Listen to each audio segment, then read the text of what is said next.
पहले कहा कि मैं सबको अकाउंटेबल होल्ड करूंगा, जिसके अंदर उन्होंने जनरल बाजवा और जनरल फैज का नाम लिया, जो कि राइटफुली उनको वो ब्लेम करते हैं कि इन्होंने मेरी हुकूमत डिस्टेबलाइज की और इन्होंने मुझे पावर से हटवाया।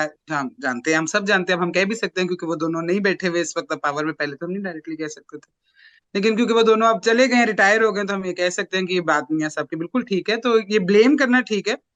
लेकिन उन्होंने कहा मैं इनको भी अकाउंटेबल होल्ड करूंगा। मेरा ख्याल है साकिब निसार का नाम भी उन्होंने ले लिया, और शायद आसिफ सईद खोसा का भी उनकी पार्टी का ये था कि हम इनको भी अकाउंटेबल होल्ड करेंगे।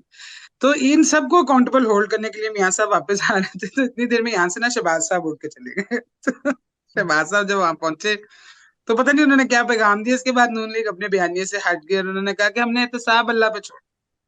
नहीं, इसके तो एक नहीं, डिवाइड। इसके एक एक इसका क्रोनोलॉजिकल ऑर्डर है। वो ये था कि पहले बात हुई कि एहतसाब होगा जनरल फैज का और जनरल बाजवा का। फिर बात हुई कि इस तरह ये इदारे जो है ये खुद ही एहतसाब कर लेते हैं, तो ये खुद ही कर लें एहतसाब। फिर बात हुई कि चले कोई नहीं, आप माफी मांग ले। फिर आखिर में बात अब यहाँ तक पहुंच गई है कि राना सनाउल्लाह साहब कह रहे हैं कि हम जनरलों का नाम इसलिए नहीं लेते क्योंकि मीडिया नाराज हो जाती है। तो वो वहां से लेकर अब बात यहाँ तक पहुंची। एंड पे डिवाइन जस्टिस पे जिस तरह ताशा ने कहा हाँ। कि बस हमने अब उन्होंने कहा बस अल्लाह पे छोड़ दिया, फिर तो ये आप अल्लाह पे पहले छोड़ दें। चलिए, आपने अल्लाह पे छोड़ दिया, हम सब एंड में अल्लाह पे ही छोड़ते हैं। लेकिन कुछ इधर सीधी सी बात है, जरा अजीब सा लगा।